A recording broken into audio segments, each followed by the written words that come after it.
ஹாப்பியா ஹெல்தியா ஜாலியா ஒரு life. Lanco Harmonia Pavilion Senior Living Apartments at Sriperumbudur 2 BHK just 49 lakhs. Call 7717273747. திருவண்ணாமலையில நிறைய விஷயங்கள் அற்புதம் நடந்து சொல்லுங்க சார். நம்ம உலகம் ஃபுல்லா இருக்கிற இடத்த விட ஒரு புண்ணியமான திருவண்ணாமலை. நீங்க அருணாச்சலேஸ்வரரை பார்க்கணும் அப்படின்னு நீங்க திட்டமிட்டீங்கன்னா அது அவர் அனுபவிச்சா மட்டும்தான் நடக்கும். காரணம் இல்லாம எதுவுமே நடக்காது. எப்பயுமே இயற்கை கொடுக்கறது அப்படியே அக்செப்ட் பண்ணி ஏத்துக்கணும். மற்றவங்களுக்கு இருக்கிற சிறப்போட தெய்வ குழந்தைங்களுக்கு ஒரு பெரிய சக்தி இருக்கு, ஒரு பெரிய சிறப்பு இருக்கு. அதுவும் ஆர்டிசம் குழந்தைங்களுக்கு வந்து ஒரு பெரிய ஆறா இருக்கு. நீங்க இருக்கும் பகுதியில ஆர்டிசம் குழந்தைங்க வச்சிருக்கிறவங்க வந்து நம்ம குழந்தைக்கு எதுவுமே முடியாது, இல்ல இவங்களால வேற எந்த உலகத்தையும் பார்க்க முடியாதுன்னு நினைக்கிற பெற்றோர்களுக்கு சார் உங்களுக்கு செல்வம் கொடுக்கறது தர்மம் பண்றதுக்கு தான் சார். நிறைய பேர் மனசுல இருக்கிற கேள்விங்க சார். இது தர்மம் பண்ணும் போது அசைவம் கொடுக்கலாமா? மக்கள் வந்து நம்ம எவ்வளவு தூக்கிட்டு போறோம் அவ்வளவு தூக்கினாலும் கீழே போடுவாங்க சார் உறுதியா. ஆனால் நீங்க அதுல இருந்தா தப்பிக்கணும் அப்படின்னா எல்லாருமே விமர்சனத்துக்குள்ளாக்கப்படுவாங்க சார். அந்த விமர்சனத்தெல்லாம் தாண்டி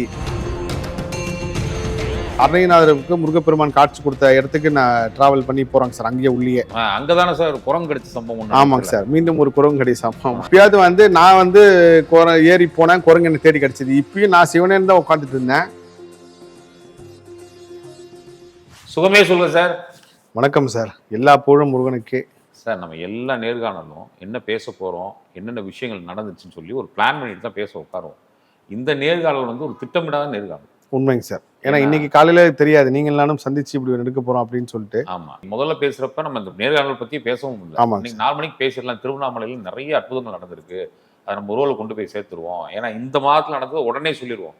அடுத்த வருடத்துக்கு நம்ம வேற ஒரு பிளான் வச்சு. ஆமா, முக்கியமான காரணம் அதுதான். பக்தி இன்ஃபினிட்டில வந்து ஒரு புது அத்தியாயம் கூட சொல்லலாம் சார். ஆரம்பிச்சு முதல் நிகழ்ச்சி வந்து ஒரு புதுசா, அதுவும் நான் கேட்கல, நீங்களா தான் சொன்னீங்க. நான் வந்து உண்மையிலே யோசிச்சேங்க சார். முருகர் நம்மளை புதுசா ஒரு விஷயத்துக்கு தயார் செய்யறாரு, அது எதுக்காக இருக்கும்னு யோசிச்சிட்டே இருக்கும்போது கரெக்டா நீங்க சொல்றீங்க, ஒருவேளை இதுக்காக இருக்குமோ புதிய நிகழ்ச்சி. எனக்கும் 2025 ஃபுல்லாவே, இதுக்கப்புறம் 2026 வர நேர்காணலோ இல்லை வந்து காணொலி மூலயமா என் சார்ந்து வர்றது எல்லாமே வந்து முன்பை விட இல்லாமல் புதுசாக இருக்குன்றது வந்து எனக்கு தியானத்துல வந்து உத்தரவு.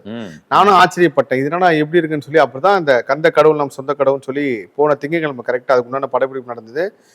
இந்த திங்கட்கிழமை இப்படி ஒரு விஷயம் நடக்குன்னு எனக்கு தெரியாது. 2 நாளைக்கு முன்னாடி நம்ம நீங்கள் நானும் பேசுறோம். எவ்வளவு டக்கு டக்குன்னு தயாராச்சு பார்த்தீங்கன்னா, அந்த டிசைனா இருக்கட்டும் எல்லாமே.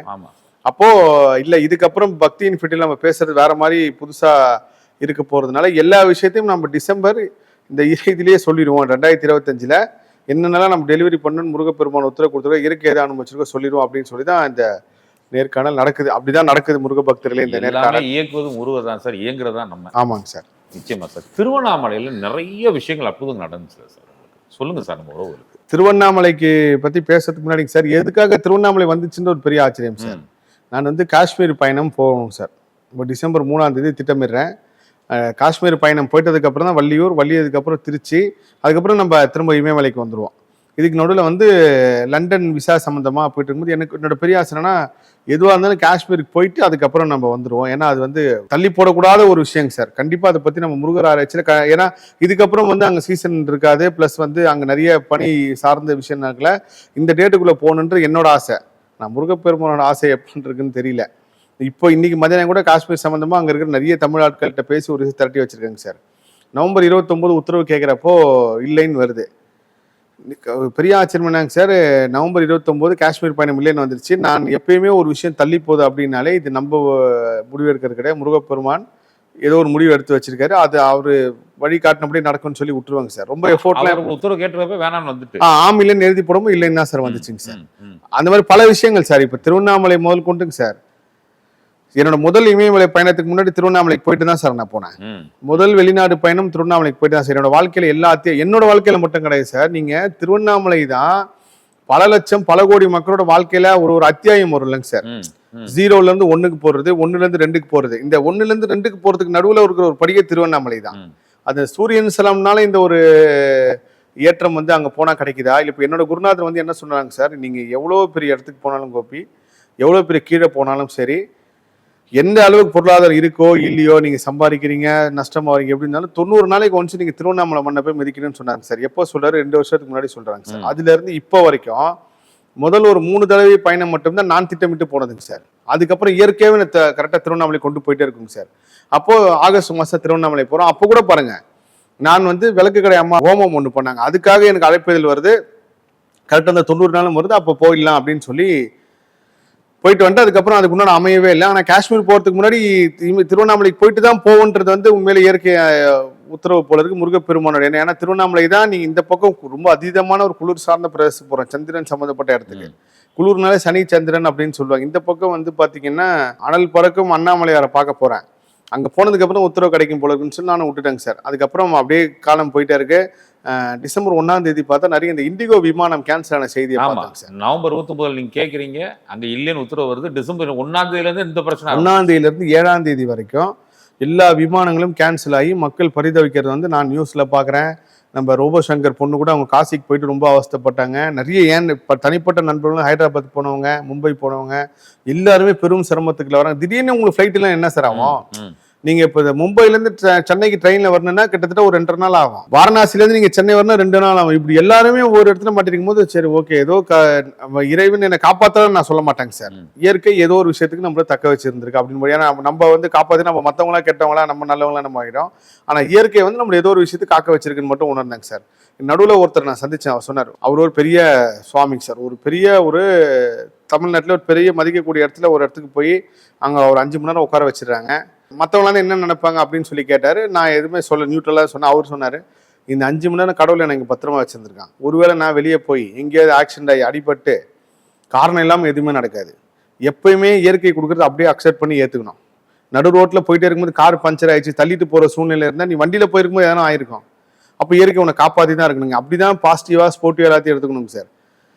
இப்படி ஆயிடுச்சு, நானும் அப்படியே விட்டுட்டேன். அதுக்கப்புறம் ஒரு புதுசா நம்ம ஒரு விஷயம் ஒன்று பண்ணணும், உத்தரவு முருகப்பெருமான் உத்தரவு கொடுத்து ஒரு ஒரு சார்ந்த ஒரு சேனலுக்காக இந்த படப்பிடிப்பு வந்து தள்ளி போயிட்டு இருக்கு சார். 3 மாசமா தள்ளி போயிட்டு இருக்குங்க சார். அதுல ஒரு பெரிய ஆச்சரியம் என்ன சார், நான் திட்டமிட்டது ஒரு கோவில் சார், ஆனா உத்தரவுல கிடைச்சது வேற ஒரு கோவில் சார். ஆனா என் மனசு ஃபுல்லாவே இந்த கோயிலை காட்டிட்டு நம்ம போயிடுவோம்னா கடைசியில முருகர் தான் வந்து அவர் சொன்னதான் நடந்துச்சு. அப்ப இதெல்லாம் அமையறதுக்கு முன்னாடி திருவண்ணாமலைக்கு நம்ம போயிட்டு வந்துருவோம். அது காரணம் கூட இன்னொரு ஒருத்தர் இருக்காரு, உங்க மூலியமா நம்ம தங்கப்பட்டி ஐயாவை பார்த்தது கூட ஒரு காரணம். திருவண்ணாமலைக்கு போயிட்டு வந்துடலாம். எப்போ போயிட்டு வந்துடலாம், திங்கக்கிழமை நம்ம இந்த நேர்காணல் ஷூட் முடிச்சுட்டு நேராக திருவண்ணாமலைக்கு போயிட்டு அண்ணாமலையரை செவ்வாய்க்கிழமை பார்த்துட்டு நம்ம வந்துடலாம் அப்படின்னு சொல்லி டக்குன்னு திட்டம். நீங்கள் அண்ணாமலையரை பார்க்க போனதுனால திட்டமிட்டால் நடக்கவே நடக்காதுங்க சார். அதுவாக நடக்கிறதா. நான் விழுப்புரம் வரைக்கும் வந்தேன், திண்டிவனம் வரைக்கும் வந்தேன், செங்கல்பட்டு வரைக்கும், காஞ்சிபுரத்துக்கு வந்து அப்படியே திருவண்ணாமலை அண்ணாமலையரை பார்த்துட்டு வந்தோம்னு நிறைய பேர் சொல்லுவாங்க. நீங்க அருணாச்சலேஸ்வரரை பார்க்கணும் அப்படின்னு நீங்க திட்டமிட்டீங்கன்னா அது அவர் அனுபவிச்சா மட்டும்தான் நடக்கும். நான் வந்து இந்த வாட்டி எப்பயுமே உணராத அளவுக்கு திருவண்ணாமலை வந்து உணர்ந்தேங்க சார். உண்மையிலேயே திருவண்ணாமலை வந்து உலகம் ஃபுல்லா இருக்கிற இடத்தோட ஒரு புண்ணியமாட்டா திருவண்ணாமலைங்க சார். சும்மாவா அங்க வந்து அத்தனை பேர் ரமண மகரிஷியா இருக்கட்டும், சேஷாத்ரி சுவாமிகளா இருக்கட்டும், காசியில பிறந்த யோகிராம் சார் இருக்கட்டும், எத்தனையோ சித்தர்கள், சைபீரியால இருந்து ஒருத்தர் வந்திருக்காருங்க சார். நான் சேஷாத்ரி சுவாமிகள் கோவில்ல பார்த்தேன். அது ஒரு தனி டாபிக். அவரு எல்லாம் பார்த்து பேசிட்டாருங்க சார். அப்போ திருவண்ணாமலைக்கு போகணும்னு முடிவு ஆயிடுச்சு. திங்கக்கிழமை காலையில் 5 மணிக்கு நேர்காணல் கிளம்பணும். எனக்கு உதவியாளர்கிட்ட நான் 5 மணிக்கு வந்துருங்க அப்படின்றேன். அது ரொம்ப சுவாரஸ்யமான 5 மணிக்கு வந்துருங்கன்னு சொல்றாங்க சார். நான் வந்து அங்கே சேனல்ல எல்லாம் சொல்லிட்டேன். 4 மணிக்கு இருந்து அவருக்கு ஃபோன் பண்றேன், எடுக்கல.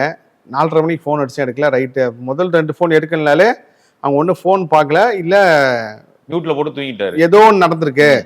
5 மணிலேருந்து 7 மணி வரைக்கும் ஒரு 100 ஃபோன் அடிச்சிருப்பாங்க சார். எடுக்கவே இல்லை ஃபோன். அவரை இந்த பக்கம் அங்கே என்னடா திருவண்ணாமலைக்கு போனவே ரைட், இன்னைக்கு ஏதோ ஒரு பெரிய மேஜிக் நடக்க போகுது. நான் இந்த பொதுவாக டென்ஷனாக வருது, இந்த மாதிரி ஏதோ ஒன்று தடங்கலானா தெய்வ கொத்தா அப்படின்லாம் நீங்கள் எப்போ அந்த மனையில வெளியே வரீங்களோ அப்போ தான் பிரபஞ்சம் பேசும் சார். இந்த மாதிரி ஒன்று ஆயிடுச்சு. இத்தனை நாள் கரெக்டாக வந்தவர் இன்னைக்கு ஒரு நாள் வரல அப்படின்னு இருக்கும்போது என்ன காரணம்னா அது அவர் கையில் கிடையாது, என் கையில் கிடையாது. இயற்கையே ஒரு கணக்கு போட்டு வச்சிருக்கு. அப்போ நீ அமைதியாக இருந்தணும் அந்த இடத்துல, சைலண்டா. உடனே நான் எங்க வீட்டுல தொடர்பு கொண்டு அவர் வீட்டுக்கு போய் பார்க்க சொல்லி பார்த்தா உண்மையிலே தூங்கிட்டு இருக்காரு. யார், அப்பாட்ட சொன்னீங்களா? அப்பா கிட்ட சொல்லி அவர் வீட்டுக்கு போய் பார்க்க சொன்னா தூங்கிட்டாரு. ஃபோன் சைலண்ட்ல போட்டு அதுக்கப்புறம் வாங்கினதுக்கு அப்புறம் 5 மணிக்கு கிளம்ப வேண்டிய இடத்துல 7:40 கிளம்புறேங்க சார். கிளம்பி போனதுக்கு அப்புறம் அங்க போய் நேர்காணலாம் முடியுதுங்க சார். அதுக்கு முன்னாடி ஒரு பெரிய சுவாரஸ்யம் என்னன்னா, நான் இப்போ தெய்வ குழந்தைகளுக்கு நம்ம ஹெல்ப் பண்றோங்க சார். இது வரைக்கும் வாய் பேச முடியாத காது கேட்கல மிஷின் கொடுத்துருக்கோம். அப்போ செங்கல்பட்டுல செங்கல்பட்டுல ஒருத்தவங்க வந்து ஒரு உதவி கேட்கறாங்க. அவங்க யாரும் ஆர்டிசம் குழந்தைங்களை வந்து வச்சிருக்காங்க சார். அவங்க கேட்ட உதவி வந்து ஒரு பெரிய தொகையுடையது. என் மனசு ஃபுல்லா என்ன இருக்கு அப்படின்னா, நம்ம இந்த காசுல ஒரு குழந்தைக்கு மிஷின் வாங்கி கொடுத்துடலாமே. இப்ப நான் கோயிலுக்கு கேட்கறவங்கிட்ட நான் சொல்ல, அம்மா நான் இந்த தொகை இருந்தா ஒரு குழந்தைக்கு மிஷின் வாங்கி கொடுத்தா அது ஒரு 5 வருஷத்துக்கு அந்த குழந்தைக்கு பிறவிலே காது கேட்கறதும் மிஷின் கேட்கும். அதனால நீங்க என்னால முடிஞ்சதை நான் கோயிலுக்கு செய்யறேன், ஆனா இதுக்கு கண்டிப்பா முருகர் யாரும் ஒருத்தர் காட்டுவாங்கன்னு சொல்லுவேன். அப்போ இவங்க அது எவ்வளவு பெரிய தப்புன்ற இயற்கை வந்து எனக்கு கண் முன்னாடி காட்டுச்சுங்க சார். இந்த மாதிரி செய்யறாங்க. என் மனசு ஃபுல்லா நான் உண்மையிலே அந்த ஆர்டிசம் குழந்தைகளுக்கு வந்து இதை செய்யறதுனால இப்படி உபயோகம் இருக்குமா, இல்லை எப்படி சொல்றாங்க, இல்லை ஒரு முயற்சி எடுக்கிறாங்களா அப்படின்னு ஒரு பெரும் குழப்பத்தோடு அந்த நேர்காணல் முடிக்கிறப்போ நம்ம தம்பி ஒருத்தர் மூலயமா ஒரு இடத்துக்கு போறேங்க சார். நான் எந்த இடத்துல வந்து ஒரு விஷயத்த செய்யணும்னு சொன்னனோ அதே மாதிரி இவங்க ஒரு இடம் வச்சிருக்காங்க. கிட்டத்தட்ட ஒரு நீங்க பார்த்துருப்பீங்க, விஜய் ஆண்டனி பிச்சைக்காரன் பாடல் வந்து ஒரு தெய்வ குழந்தை பாடியிருப்பாரு, 100 சாமிகள் இருந்தாலும் சொல்லி. அந்த இடத்துல நான் எல்லா நேர்காணலையும் சொல்லுங்க சார், மற்றவங்களுக்கு இருக்கிற சிறப்போட தெய்வ குழந்தைங்களுக்கு ஒரு பெரிய சக்தி இருக்கு, ஒரு பெரிய சிறப்பு இருக்கு. அதுவும் ஆட்டிசம் குழந்தைங்களுக்கு வந்து ஒரு பெரிய ஆறா இருக்கு, எளிதில் கிரகிக்கக்கூடிய. இப்போ நீங்க வந்து கெட்டதும் நல்லதும் வந்து மனுஷனுக்கு ஈஸியா எடுத்துக்கலாம் சார். ஆனா தெய்வ குழந்தைகளுக்கு மட்டும் நல்லது மட்டும் தான் சார் கிரகிக்க முடியும், கெட்டது அவங்களால கிரகிக்க முடியாது. கெட்டது அவங்க பக்கத்துலயும் வராது. அப்போ போனோம்னா அவங்க ஒவ்வொரு பிளாக்கா காட்டுறப்போ பாருங்க, நாங்க இந்த குழந்தைக்கு வந்து ஜூட் மெட்டீரியல் தைக்கிற ஒரு தையல் மிஷின் வந்து நாங்க வச்சு கத்து கொடுத்துட்டு இருக்கோம். இந்த குழந்தைங்களால தொழில் முனைவரா மாற முடியும், சுய தொழில் செய்ய முடியும். நாங்க உருவாக்குன ஊதவத்தி பாருங்க, நாங்க உருவாக்குன பேக்குன்னு காட்டணும். என்ன இயற்கையை வந்து பெரிய அடி அடிச்சு ஒரு உண்மை உணர்த்துற மாதிரி இருந்துச்சு. அங்கேருந்து அந்த அம்மாவுக்கு ஃபோன் பண்ணி, அம்மா எனக்கு இத்தனை நாள் டைம் கொடுங்க, நான் விரைவில் உங்களை அந்த மிஷினோட வந்து நான் சந்திக்கிறேங்க அப்படின்னு. அப்போ தான் தெரியுது உண்மையிலே தமிழ்நாட்டில் இந்த நேர்காணல் மூலயமா நான் சொல்கிறேன், நீங்கள் இருக்கும் பகுதியில் இந்த ஆட்டிசம் குழந்தைங்க வச்சுருக்கிறவங்க வந்து நம்ம குழந்தைக்கு எதுவுமே முடியாது, கடைசி வரைக்கும் நம்மளை இவங்க வந்து சாப்பாடு நம்ம தான் போடணுமா, இல்லை இவங்களால வேற எந்த உலகத்தையும் பார்க்க முடியாதுன்னு நினைக்கிற பெற்றோர்களுக்கு ஒரு தகவல் சொல்கிறேன். இந்த மாதிரி தமிழ்நாடு ஃபுல்லாக இருக்குங்க சார். ஆட்டிசம் குழந்தைங்களுக்கு ஒரு தொழில் சொல்லி கொடுத்து அந்த தொழில் மூலயமா அவங்களுக்கு ஒரு வருமானம் பண்ணி கொடுத்து பண்ணுற அமைப்புகள் வந்து நிறைய இருக்காங்க. அது நான் கண்டிப்பாக கொடுக்குறப்போ நான் சொல்கிறேன் சார். இன்னைக்கு வந்து அந்த குழந்தைங்களுக்கு வந்து ஒரு ஃபுட்டு கொடுத்தோம். அது கூட வந்து எப்படின்னா, அந்த நிறைய குழந்தைகள்கிட்ட பேசுகிறப்போ என்ன கண்ணா உனக்கு பிடிக்குன்னு பிரியாணி பிடிக்கும் அப்படின்னா, நான் உடனே சொன்னம்மா, நான் வெளியிலலாம் பிரியாணி வாங்கி தரலாம், அது என்ன தொகை நான் காசு கொடுத்துட்றேன். இன்னொரு ஒரு வேண்டுகோள் சார், இன்னைக்கு கூட நான் வாய்ஸ் அவுட் போட்டிருந்தேன், நீங்கள் கூட சொன்னீங்க கிட்டத்தட்ட இத்தனை பேர் பார்த்துருக்காங்கன்ட்டு. இந்த ஆட்டிசம் குழந்தைங்க, வாய் பேச முடியாத காது கேட்காத குழந்தைங்களுக்கு வந்து சாப்பாடு பண்ணணும்னு நினைக்கிறவங்க வந்து அதுக்குண்டான காசை வந்து அந்த பள்ளி நிர்வாகத்திட்ட கொடுத்து செய்ய சொல்லுங்க. ஏன்னா நம்ம ஹோட்டல் ஆர்டர் பண்ணி கொடுக்கும் போது சார், அவங்க காரம் அதிகமான உப்பு அதிகமான அவங்களால சொல்ல முடியாதுங்க சார். நம்மள மாதிரி உடனே ரியாக்ட் பண்ண முடியாது சார். அவங்க சாப்பிடுவாங்க அது அப்படியே, அது சுவை இதெல்லாம் தெரியும். ஆனா இவங்களே வந்து இப்போ சமைச்சு கொடுக்குறாங்க அப்படின்றப்போ அவங்களுக்கு தெரியும் எந்த அளவு காரம் போடணும். ஏன்னா ஒரு சம்பவம் நடந்துச்சு, ஒரு பக்தர் கொடுத்து, அப்பத்துல இருந்து எனக்கு முன்கூட்டியே நான் வந்து அந்த தவறை செய்யறது இல்லை. இப்போ நீங்க ராமாபுரத்துல இருக்கிற எம்ஜிஆர் காதிகளாதர் பள்ளியில கூட சரி, அம்மா இந்தாங்க சாப்பாடு தொகை, இவங்களுக்கு இது செஞ்சு கொடுங்க, வடை பாயசத்தோட செஞ்சு கொடுங்க, அவங்க என்ன அறுசுவை கேட்குறாங்களோ அது உங்களே செஞ்சு கொடுக்க சொல்றப்போ உங்களுக்கு அது ஃபுட்டு சம்மந்தப்பட்ட எந்த ஒரு டேஞ்சரும் கிடையாது சார். அவங்களுக்கு தெரியும் எல்லாமே. சப்போஸ் நாளைக்கு ஏதாவது ஒரு விஷயம் ஆனால் கூட அது அவங்க வந்து பொறுப்பேற்று பதில் சொல்ற அளவுக்கு, நம்ம வந்து சொல்றதை விட ஹோட்டல்காரங்க சொல்றதை விட. அப்போ அந்த குழந்தைங்க வந்து பிரியாணி கேட்குறாங்க. நான் அந்த பையன் கேட்டாரு, பிரியாணி ரொம்ப பிடிக்கும், அம்மா நீந்தாங்க இந்த பிரியாணி செஞ்சு கொடுங்க, பிரியாணி மட்டும் கிடையாது மற்ற எல்லா விஷயமும் செஞ்சு கொடுங்கன்னு சொல்லி அவங்களுக்கு தொகை அனுப்பி இன்னைக்கு அந்த குழந்தைங்களுக்கு வந்து பிரியாணி சாப்பிட்டாங்க.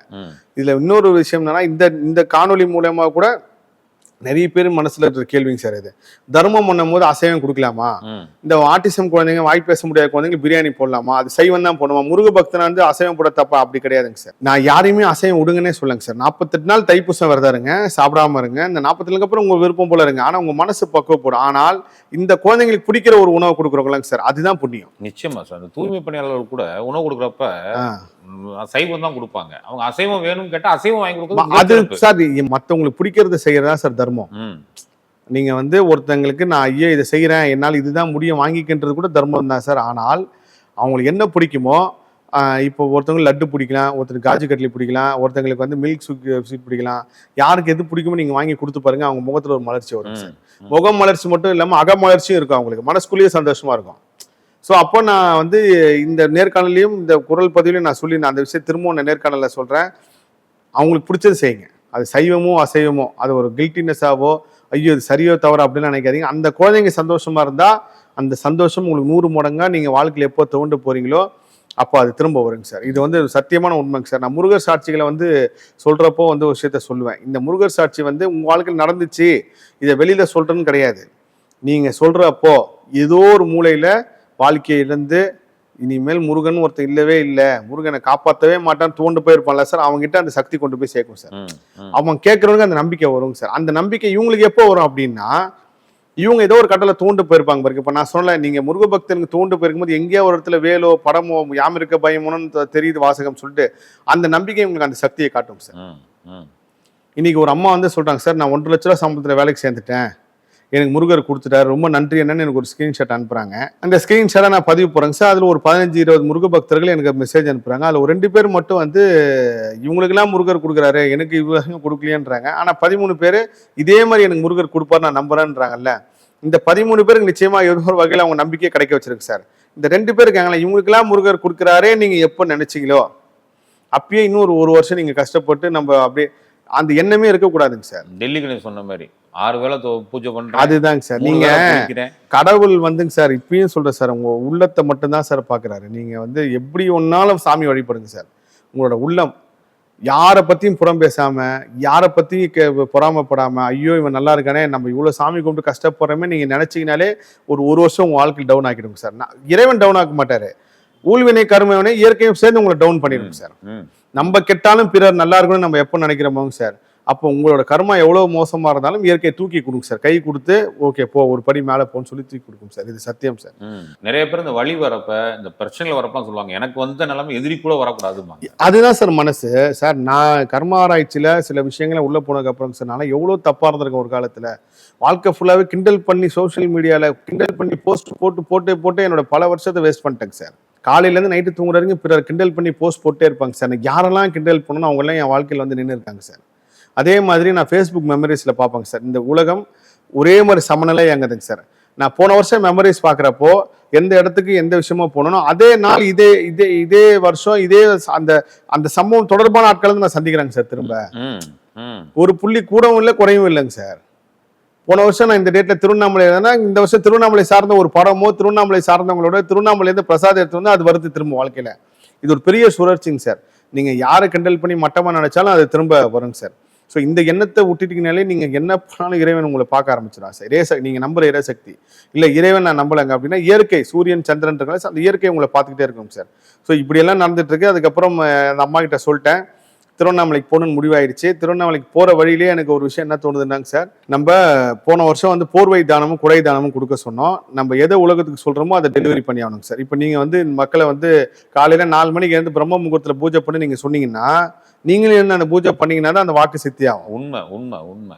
எல்லாரையும் சொல்லிட்டு நீங்க தூங்கிட்டு இருந்தீங்கன்னா அது வந்து நடக்காதுங்க சார். அதுக்கப்புறம் இயற்கை வந்து நீங்க பேசுறது எதுவுமே இப்போ நான் இப்போ சொல்றோம் இல்லைங்க சார், நல்லா கேட்டுங்க. நீங்க சொன்ன நடந்துருச்சு, நீங்க சொன்ன ஆயிடுச்சுன்னு ஒரு பக்கம் சொல்றாங்கல்ல. இப்ப என்னோட தொழில் சார்ந்து நிறைய பேர் வந்து இப்ப கோபி சொல்றது நடக்கலப்பா, என்னப்பா ஒரு பிசினஸ் ரீதியா அவர் வாக்கு சுத்தல அப்படின்னு சொன்ன காலமும் உண்டு. நீங்க ஒரு ஏற்றம் ஒரு இறக்கம் உறுதியா வருங்க சார். பக்தர்கள் ரீதியா அப்படி நான் சொல்றது நடக்குது அப்படின்னா, இந்த பக்கம் வியாபார ரீதியா எனக்கு வந்து மைனஸ் ஆகுது. அப்பயும் இதை வந்து ஒருத்தர் சூப்பரா சொன்னாரு. இப்ப என்ன நீங்க வந்து நினைச்சிருப்ப மனசுல அப்படின்னா, ஏன் இப்படி ஒரு முருகர் ஒரு வாழ்க்கை கொடுத்தாரா, இப்படி ஒரு புகழையும் இப்படி ஒரு அவமானம் கொடுத்துருக்காருன்னா, அப்படி என்ன பண்ணோம், முருகர் என்ன நினைப்பாருன்னா, இப்படிப்பட்ட சூழ்நிலையும் முருகனை பத்தி புகழ் பேசுறானா, முருகனை பத்தி பேசுறானா, முருகன் நினைச்சு பாடுறானா, இதை எதிர்பார்ப்பானா இறைவன். நம்ம தான் எல்லாத்தையும் சமமா பார்க்க ஆரம்பிச்சிடலாங்க சார். ஏற்றம் இறக்கம் ரெண்டுத்தையுமே சமமா. நான் இப்ப இன்னைக்கும் சொல்றேன் சார், மக்கள் வந்து நம்மளை எவ்வளவு தூக்கிட்டு போறோம் தூக்கினாலும் கீழே போடுவாங்க சார் உறுதியா. ஆனால் நீங்க அதுல இருந்தா தப்பிக்கணும் அப்படின்னா, எப்ப சமமான மனநிலை உங்களுக்கு வருதோ, நான் வந்து ஒரு விஷயத்த வந்து பதிவு பண்ண போறேங்க சார். ஏன்னா சார் உண்மையை சொல்ல போனா எல்லாருமே சாதாரண மனிதர்கள் தான் சார், ரொம்ப சக்தி வாய்ந்தவர்கள்லாம் கிடையாதுங்க சார். ஆனால் அவங்களோட எண்ணம் சொல் செயல் எப்படி இருக்கோ அதுக்கேற்ற மாதிரி அவங்க வார்த்தை சக்தி ஆகுது. இப்போ வந்து நீங்க எல்லாரையுமே சாதாரண மனிதர்களா பாருங்க சார், இறைவன் மட்டும்தாங்க சார் தனி.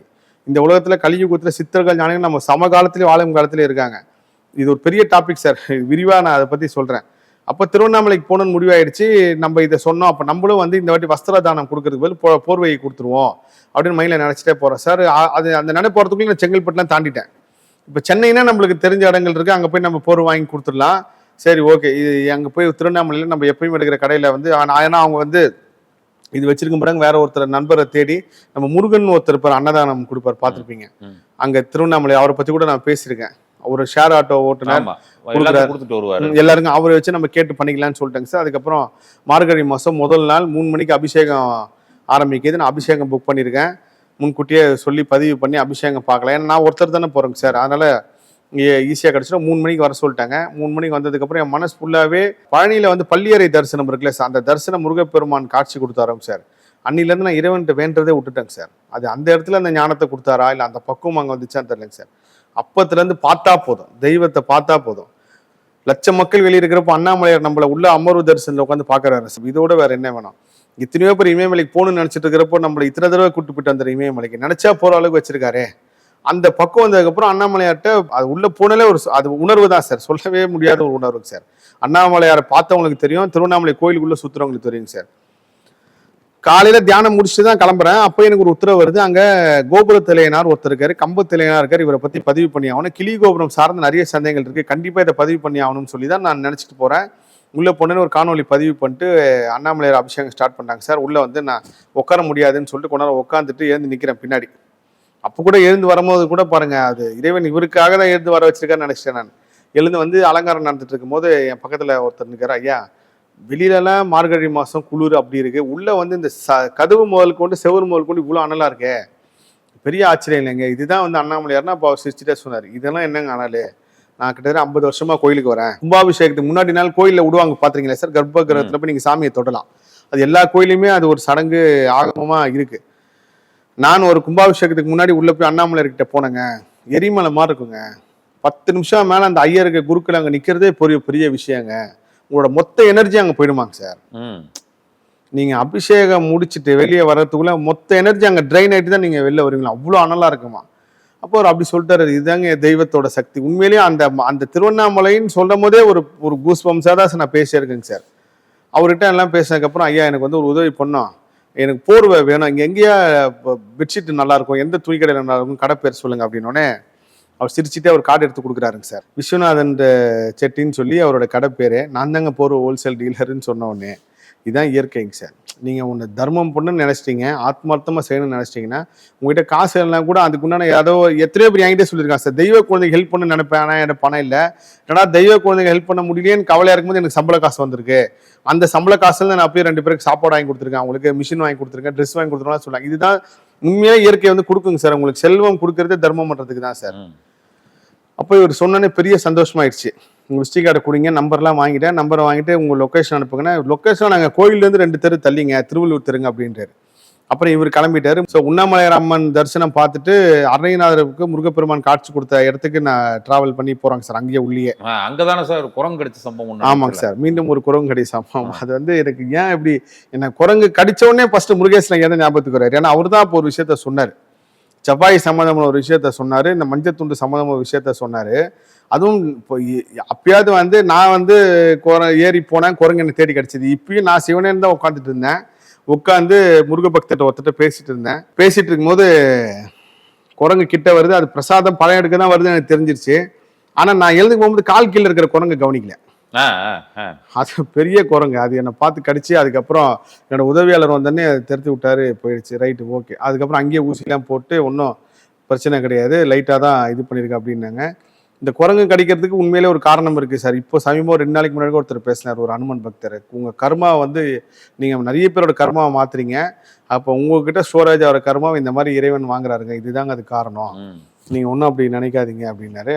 உடம்பு படுத்திடும் சார், அந்த கடியோட போயிடுச்சு. அதை நான் வந்து அங்கே ரியலைஸ் பண்ணேங்க சார். நான் வந்து சம்பவத்துக்கு அப்புறம் வந்து அங்கே மெடிடேஷன் முடிக்கும் போது இதை வந்து நான் ரியலைஸ் பண்ணேங்க சார். ஆக்சுவலாக வந்து செவ்வாயின்றது வந்து நம்ம முருகப்பெருமான ஒரு பக்கம் சொல்கிறாங்க சார், அது உண்மையும் கூட. அதே சமயத்தில் அதே சமமான சக்தி ஆஞ்சநேயர் இருக்குங்க சார். இங்கே நம்ம செவ்வாய்க்கிழமை முருகரை வழிபடுறோம் இல்லைங்க சார், நீங்கள் வட இந்தியா போயிட்டீங்கன்னா மங்கள்வாரன்னு சொல்லி ஹனுமர் வழிபடுவாங்க. செவ்வாய்க்கிழமை அன்னைக்கு நம்ம முருகர் கோயில் எப்படி கூட்டம் இருக்கோ அதே மாதிரி. அதனால தான் அங்கே கார்த்திகை வழிபாடு மட்டும் இருந்துச்சு தவிர இந்த கிழமை அப்படி முருகருக்கு வந்து அங்கே வெள்ளிக்கிழமை கும்பிட ஆரம்பிச்சாங்க. இப்பயும் கார்த்திகை சுவாமி டெம்பிளில் வெள்ளிக்கிழமை ரொம்ப சிறப்பு வழிபாடு பண்ணுவாங்க சார். செவ்வாய்க்கிழமை அனுமரை வழிபடுவாங்க. ஸோ அந்த செவ்வாய் சக்தி, ஏன்னா நம்ம முருகன் நிறைய தேடி போடலாம் சார். நீங்க எதை தேடிங்கன்னா அந்த கிரகம் உங்ககிட்ட வந்துடும் சார். இப்போ குரங்கு கடிச்ச கூட கோவமா எனக்கு கடிச்சிருக்குமா இல்ல வந்து ஆக்ரோஷமா கடிச்சிருக்குமான்னு ஏன் பார்வையில தெரிஞ்சாலும் பாசத்துல கூட கடிச்சிருக்கலாமே. இப்போ நான் ஒரு பக்தர் வீட்டுக்கு போனேங்க சார், ஒரு டாகு, அங்கே அந்த டாக் வந்து அப்படிலாம் யார்ட்டையுமே விளையாடாது, என்கிட்ட விளையாடினாங்கன்னா அது உண்மையில எனக்கு ஆச்சரியமா இருந்துச்சு. என்னை விடவே இல்லை அந்த டாக், அவ்வளோ இதாக இருந்துச்சு. ஆனால் அதுக்கு மனசுல ஒரு பாசம் இருந்திருக்கும். அதே மாதிரி குரங்கும் ஏதோ ஒரு தெய்வ சக்தியோட தான் நம்மளை பண்ணியிருக்கோம். அவங்க சொல்றாங்களா யாரையும் அவ்வளோ சீக்கிரம் கடிக்காதுங்க, இன்னும் உங்களுக்கு கடிச்சிருக்குன்னாங்க. ரைட்டு, இறைவன் ஏதோ ஒரு கருணையோட ஏதோ விஷயத்த நடத்துறாருன்னு நினைச்சிட்டு வந்துட்டேங்க சார். அதுக்கப்புறம் அந்த காணொலிலாம் பதிவு பண்ணிட்டு கோபுரத்தினர் கம்பத்தினர்லாம் பதிவு பண்ணிட்டு வெளியில வந்ததுக்கப்புறம் தான் இன்னொரு பெரிய ஆச்சரியம் சார். ஆக்சுவலாக அந்த போர்வை விஷயமே என் மனசுல ஓடிட்டே இருக்கு. பிரபஞ்சம் வந்து எப்படி செயல்படுது, நீங்க தர்மம் ஒண்ணு நினைச்சா அது வழி காட்டுது, அந்த மனசை மட்டும்தான் பாக்குது எந்த மனசோட செய்றீங்கன்ட்டு. ஆனா என் மனசுல என்ன அர்த்தம் சார், போர்வன்னா சும்மா சாதாரண போர்வை கொடுக்கூடாது. 2 வருஷம் இல்லை 1 வருஷம் ஆனாலும் அவங்க நல்ல ரஃப்யூஸ் இருக்க. நம்ம வீட்டுல பெட்ஷீட்லாம் பாத்தீங்கன்னா 1 வருஷம் வச்சிருப்போம், அதுக்கப்புறம் தான் தூக்கி போடும். அந்த மாதிரி ஒரு நல்ல போர்வை வாங்கணும். இப்போ பொருளாதார ரீதியா நல்ல குவாலிட்டியில வாங்கி கொடுக்குன்றது என் மனசுக்குள்ள இருந்து என்னங்க சார். அது என்ன செலவுனாலும் பரவாயில்ல, ஏன்னா எல்லாருமே இப்போ ரொம்ப ஃபுல்லா போத்திக்கிறாங்களேங்க சார். சின்ன போர் வாங்கி கொடுத்தா போத்திக்க முடியாது, நம்ம வீட்லயும் அப்படித்தானே போத்திக்கிறோம் பெரிய பெட்ஷீட்ல. அது மட்டும் மைண்ட்ல இருந்துச்சு. அப்ப நான் யோசிச்சேன், இந்த எண்ணத்துக்காக ஒரு பக்கத்திலே காட்டியிருக்கு உள்ளே கோயில் கர்ப்பகிரகத்துக்குள்ளேயே அந்த போர்வக்காரியா இன்னைக்கு வரணும். நீங்க பாருங்க, செங்கல்பட்டை கடக்கிறப்ப உங்களுக்கு அந்த யோசனை வருது. செங்கல்பட்டை கடந்து திருவண்ணாமலை போறப்ப முருகன்ட்ட பேசி வாங்கிக்கலாம்னு ஒரு ஐடியா வருது. கோயில்ல போய் புக் பண்றீங்க, புக் பண்ணி அர்ச்சனை பண்ணிட்டு இருக்கப்ப நீங்க உள்ளே உட்கார்ந்து இருக்கலாம், இல்ல எந்திரிக்கிறப்ப அவர் எல்லாம் வேற ஒருத்தர் நின்று இருக்கலாம். அந்த இடத்துல வந்து நின்று அந்த இடத்துல அந்த ஒரு கதையை பேசி அதுக்கப்புறம் வந்து சொல்லி எல்லாம் வந்து சார் முடிச்சுட்டு பிரசாதெல்லாம் வாங்கிட்டு வெளியே வந்த அப்புறம் அவருக்கு ஃபோன் பண்ணுறேன். ஃபோன் பண்ண உடனே ஐயா இந்த மாதிரி வெளியே வந்துட்டேன்னா, அவர் எப்பயோ கடை 9 மணி தான் திறப்பாராம். ஆனால் அப்போ மணி வந்து 6 மணி, வாங்க உங்களுக்காக நான் திறந்து வெயிட் பண்ணுறேங்க அப்படின்றாரு. அட்ரஸ் கேட்டு வரப்போ இது உண்மையிலே வந்து படையப்பா படம் பார்த்துருப்பீங்க சார். பாபா மந்திரம் டெல்லி கணேஷ் சொல்ல, டெல்லி கணேஷை கவுண்டம்லேயே சொல்ல நினைக்கிறேன். பாபா நீ எல்லாம் சும்மா ஏதோ சொல்லுவாங்க, நீ சும்மா புருட்டா விடாதையா, உண்மைன்னா அது பாரு நீலாம்பரி போறா, அந்த நீலாம்பரி கிட்ட டைம் கேட்க வச்சிருப்பாருன்னு சொல்லுவாங்க. 3வது மந்திரம் நினைக்கிறேன், டைம் கேட்க வைப்பார். அது வந்து அந்த மாதிரி ஒரு சம்பவமா இருந்துச்சு சார். அது நான் வந்து வெளியில வந்து லெஃப்ட்ல திரும்பும் போது இந்த தெரு இல்லை அந்த தெருக்கு போங்க அப்படின்றாங்க. அந்த தெருக்கு போனோன்னே யுவராஜ் தான் வண்டியை ஓட்டு போறாரு. நான் சொல்ல ஒரு நிமிஷம் நிப்பாட்டிங்க யுவராஜ், நான் கேட்குறேன் யாருக்கிட்டையாவது அப்படின்னு சொல்லிட்டு ஒரு டர்னிங் திரும்புற இடத்துல ஒரு பையன் டவுசர் டிஷர்ட் போட்டு நிற்கிறாரு. ஷார்ட்ஸ் போட்டுன்னு லோக்கல் தான் நினைப்போம், திருவண்ணாமலைக்கார தான் நினைப்போம். இறங்கி கண்ணா திருவள்ளூர் எங்க இருக்கு கண்ணா அப்படின்றேன். அவர் என்னை பார்த்துட்டு இப்படின்றாரு, அப்படியே இப்படின்றாரு, நடுங்குது அவர் கையே. ஓகே ரைட், நம்மளுக்கு தெரிஞ்சவர் தான் யாரோ ஒருத்தர் போல. நான் உடனே காரை ஓட்டி இறங்கிட்டேன். ஒன்றும் பதட்டப்படாதீங்க, திருவள்ளூர் எங்க இருக்குன்னு உங்ககிட்ட கேட்கறதுக்கு வந்தேன் சார், நான் பெங்களூர் சார், இருங்க சார்ன்ட்டு அவர் ரொம்ப நர்வஸ் ஆகிறார். கூட ஒரு அம்மா நிற்கிறாங்க அவங்க கூட. இல்லைங்க நீங்கள் லோக்கலில் இருக்கீங்க அதனால தான் அட்ரஸ் கேட்டேன், திருவள்ளூர் அப்படின்ற. திரும்பவும் சார் நான் பெங்களூர் சார், என்னால் முடியலைங்க சார், முருகர் இருக்காருங்க சார் அப்படின்றாரு. என்னென்னா அவர் நம்ம திருச்செந்தூர் பௌர்ணமி காணொலி பேசுறதுனால இதுக்கு முன்னாடி அதெல்லாம் பார்த்துட்டு அவர் திருச்செந்தூருக்கு போயிருக்காரு. ஒரு நாள் போய் முருகப்பெருமானை பார்த்துட்டு வரணும்னு போனவர் கிட்டத்தட்ட 6 நாள் அங்கேயே இருந்து, சஷ்டி விரதம் அன்னைக்கா சார், எதுக்கோ 6 நாள் அங்கேயே இருந்துட்டாராம். அந்த 6 நாள் நம்ம பேட்டி பார்த்துருக்காரு. பார்த்துட்டு அப்போ என்ன பண்ணிருக்காரு, நான் இந்த மனுஷனை, அவர் இப்படியே சொன்னார், இந்த மனுஷனை தேடி நானா போக மாட்டேன், நீ இருக்கிற நிஜன்னா முருகன் இந்த மனுஷன் என்ன தேடி வர வைன்னு சொல்லியிருக்காருங்க சார். அவர் இங்க திருச்செந்தூர்ல சொல்லியிருக்காரு. திருவண்ணாமலை இருக்கிற இடம் திருவண்ணாமலை 10 நாள் அங்க இருக்காராம். இது வந்து எனக்கு சொன்னவொன்னே எனக்கு கூஸ் பம்ப்ஸ் ஆயிடுச்சு. நான் நம்ம முருகர் இந்த விளையாட்டெல்லாம் பண்ணுவார்ல, அப்பா முருகா என்ன முருகா அது என்னன்னா என் பக்திலாம் ஒண்ணுமே கிடையாதுங்க, உங்க பக்தி எப்படி இருக்கு பாருங்க. நீங்க கேட்டதுக்கு நான் அட்ரஸ் கேட்கறது யாருக்கிட்ட ஒன்னாலும் கேட்டிருக்கலாமே, எங்கேயோ ஒருத்தர் கேட்டிருக்கலாமே. எப்பயும் யுவராஜ் என்ன கேட்பேன், நான் ஏன் அந்த பக்கம் கண்ணாடியா இருக்கு கேட்டேன்னா, இது பின்னாடி தான் முருகர் அவரோட பக்தி இருக்குங்க சார். அவருக்கு அப்படியே நடுங்குது. அவர் பேர் மகேந்திரன், ஐடி எம்ப்ளாயி. நிறைய விஷயத்துல வந்து மனம் நொந்து சில விஷயங்கள் வெறுத்து போய் இப்போ திருவண்ணாமலையில் இருக்காரு. நான் சொன்னேன் 2026 உங்களுக்கு பெரிய அற்புதம் பார்த்து நீங்க முருகர் சாட்சியா வந்து சொல்லுவீங்க, நடக்கும் பாருங்க. நிறைய பேருக்கு 2026 நிறைய அற்புதம் அப்படின்னு சொல்லிட்டு சொன்னா அவருக்கு ரொம்ப. அதே மாதிரி அவங்க கூட நம்மவும் வந்து எனக்கு டக்குன்னு அடையாளம் தெரியல. நான் என்ன இன்டர்வியூ வந்து எல்லாத்தையும் கலர் ஷர்ட் தானே சார் போட்டு கொடுக்குறேன்.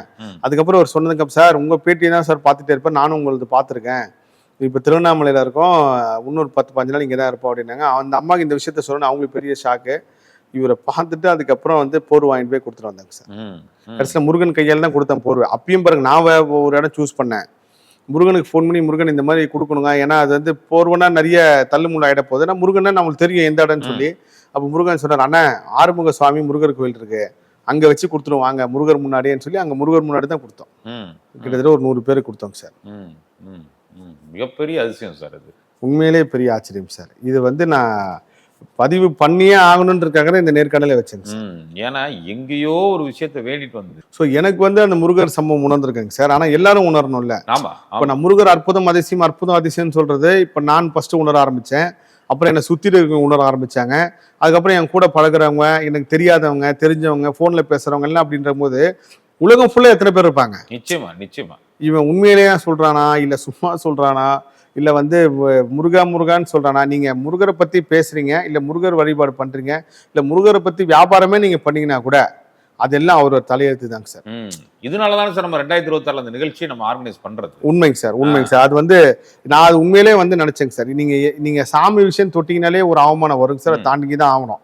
ஆனால் அதை தாண்டி நீங்க போறப்பதான் சாமி உங்க கூட வந்து நிற்பார். தைப்பூச விரதம் இருங்கன்னு சொன்னாங்க சார். போன வருஷம் எனக்கு தியானத்துல உத்தரவு 48 நாள் முருகனுக்காக ஒதுங்கி தைப்பூசருங்க, இந்த விரதம் வந்து 40 நாள் உங்க வாழ்க்கையை மாத்தணும். எத்தனையோ பேர் இருந்தாங்க, 1,00,000 பேர் இருந்தாங்கன்னா அதுல 90,000 பேர் வாழ்க்கை மாறி இருக்கு, 10,000 பேருக்கு நடக்கல. ஆனால் அந்த 10,000 பேரு கூட ஏதோ ஒரு பெரிய ஆபத்துல இருந்து காப்பாத்திருப்பான்றத காலப்போக்குல உணர ஆரம்பிச்சாங்க. அதே மாதிரி இந்த வருஷமும் அதே மாதிரிதான் தைப்பூசம் விரதம் இருக்கிறப்ப இந்த மாதிரி சம்பவம் நடக்கும், இப்படி விஷயம் இருக்கு. நீங்க விரதம் ஆரம்பிச்சுன்னா உங்களுக்கு கோவம் வரும், வீட்டுல சண்டை வரும், இப்போ பொண்டாட்டி திட்டுவாங்க, புருஷன் சண்டை வரும், கோயிலுக்கு ஒன்றும் இல்லைங்க சார். ஒருத்தர் உண்மை சம்பவம் சார் இது. ஒரு அம்மா கோயிலுக்கு போனா அவங்க வீட்டுக்கார திட்டுவாராம், முருகர் சிலையை தூக்கி உடைக்க போறேன், உன்னையும் மண்டையை உடைக்க போறேன், இல்லை உன் காலை உடைக்க போறேன், நீ கோயில் சுத்திக்கிட்டு இருக்க அப்படின்னு திட்டினவரு இன்னைக்கு வாமா நான் உன்னை கொண்டு போய் கோயிலை விட்டு வரேன், நான் கோயிலுக்கு வரணும் இல்லை, நீ போய் சாமி கும்பிட்டாமா. அவருக்கு முருகர் கனவுல போய் சொல்லியிருக்காருங்க சார். ஒரு வயசான ரூபத்துல சொல்லும் போது எனக்கு புள்ள இருக்குதுங்க சார். ஒரு வயசான ரூபத்துல உன் மனைவியை போய் என்னை பார்க்க வைன்னு சொன்னதுக்கு அப்புறம் அவர் அப்படியே மாறிட்டாராம் சார். அந்த மாதிரி எங்க அமிச்ச வாய்ஸ் ஓட்டுலாம் இருக்கு. இப்ப நம்ம பக்தி வீட்டுல அந்த மாதிரி இருக்கிற பக்தர்கள்லாம் கொண்டு வந்து பேச வைக்கணுன்றது வந்து என்னோட ஆசை. அதுவும் முருகப்பெருமான் எண்ணம் தான் இருக்கும். நம்பிக்கையை கொடுங்க சார். எவ்வளவு தடைகள் வந்தாலும் எவ்வளவு சோதனைகள் வந்தாலும் நீங்க நம்பிக்கையை கடத்த உங்க வாழ்க்கையை நம்பிக்கைக்குரியா மாறிட்டே இருக்கும் சார்.